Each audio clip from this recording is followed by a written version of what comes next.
శాంతి. సూరజ్భాయిజీ చెప్పిన ఆస్కా పురుషార్థ్. మనము అందరము రాజయోగ అభ్యాసం చేస్తూ పరమానంద అనుభవము చేసుకుంటాము. కానీ ఈ పరమానందము సర్వాధికముగా ప్రాప్తించేది మనసు, బుద్ధి ఏకాగ్రమై ఉన్నవారికే. ఏకాగ్రత ఈ ప్రపంచంలో మొదటి నుండే ఒక గొప్ప సబ్జెక్టుగా ఉన్నది. కొంతమంది సహజంగా ఏకాగ్రమవుతారు, కొంతమంది అస్సలు ఏకాగ్రమవ్వలేరు. కానీ ఏకాగ్రత కోసము ఇతర అన్ని విషయాల అవసరంతో పాటుగా ఈశ్వరీయ నశ కూడా ముఖ్య పాత్ర పోషిస్తుంది. మనము చిత్తమును ఈశ్వరీయ సంతోషంతో నిండుగా చేసుకోవాలి.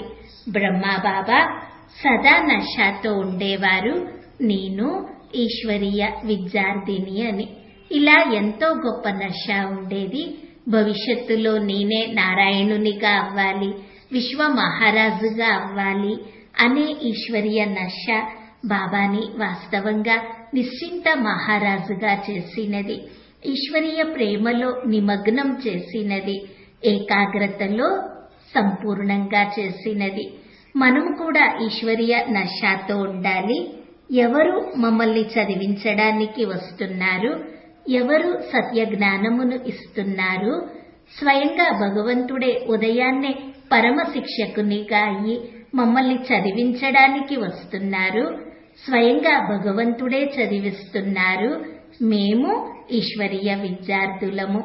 ఈ నశ ఎంత ఎక్కువగా ఉంటే అంతగా చదువుపై అటెన్షన్ ఉంటుంది, అంతగా ఈశ్వరీయ జ్ఞానము యొక్క అమూల్య రత్నాలపై విలువ ఉంటుంది. లేనట్లయితే చాలా మందికి ఈ జ్ఞానము చాలా సాధారణంగా అనిపిస్తుంది. అదే ఆత్మ జ్ఞానము కదా అంటారు.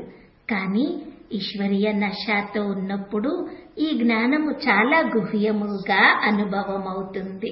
అదేవిధంగా భవిష్యత్తు గురించిన నశ కూడా బాబాకి ఎలా ఉన్నదో మనకి కూడా అదే విధంగా ఉండాలి.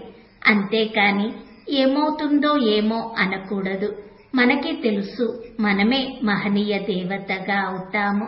తన దేవతా స్వరూపమును ఎంత ఎక్కువగా స్మృతిలోకి తీసుకువస్తే అంత ఎక్కువగా మనలోకి దైవత్వము వచ్చేస్తుంది. ఆ దైవత్వము వెలిగిపోతూ ఉంటుంది. నశ ఉండాలి.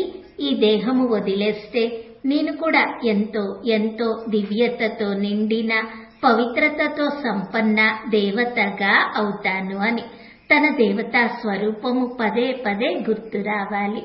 ఎదురుగా నిలిచినట్లుగానే కనిపించాలి. అప్పుడు చాలా సుందర అనుభవం కలుగుతుంది. ఇంకా ఎన్నో రకముల నశ మనకి ఉండాలి.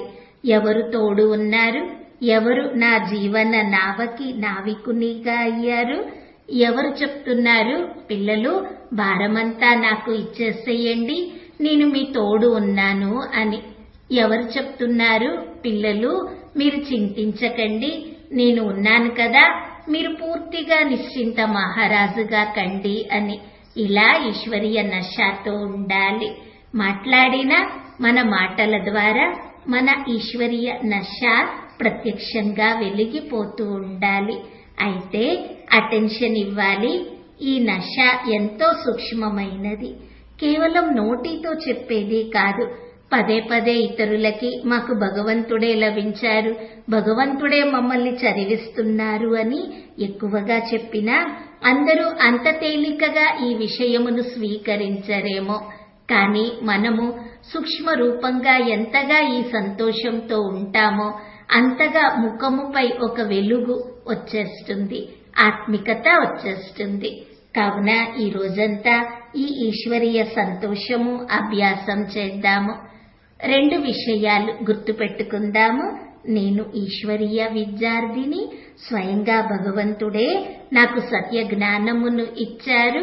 చాలా గొప్ప సంపూర్ణత అనే డిగ్రీ మాకు లభించనున్నది. ఈ డిగ్రీ ఎంతో గొప్పది. ప్రపంచంలో ఎవ్వరికీ ఈ డిగ్రీ ప్రాప్తించలేదు. రెండవది, నేను భవిష్యత్తులో ఒక మహనీయ దేవతగా అవ్వాలి. ఇది గుర్తుపెట్టుకోవాలి. దీనితో పాటుగా అభ్యాసం చేద్దాము. ఫరిస్తాగా, ఫరిస్తా నుండి దేవతగా అవ్వడము. నేను ఫరిస్తాగా అయ్యి ఇంటికి వెళ్ళాలి మరియు దేవతగా అయ్యి తిరిగి రావాలి. ఎంత సుందర విషయము ఇది. ఎవరైనా ఇలా ఫరిస్తాగా అయ్యి ఇంటికి ఎగిరి వెళ్ళడము, మరలా భూమి మీదకు వస్తే దేవతగా అవ్వడము ఎవరికైనా సాధ్యమవుతుందా? నిండుగా ఉన్న దేవత, సంపన్న దేవత. ఈ అభ్యాసము మనల్ని ఎంతగానో లైట్ గా చేస్తుంది, మన సమస్యలను తేలికపరుస్తుంది. ప్రతి గంటకి ఒకసారి 1 నిమిషం పాటైనా ఇలా తన ఫరిస్తా స్వరూపము మరియు దేవతా స్వరూపమును ఎదురుగా చూస్తూ అభ్యాసం చేద్దాము. రోజంతా డబల్ లైట్ గా ఉండి దినచర్యను గడుపుదాము. ఓం శాంతి.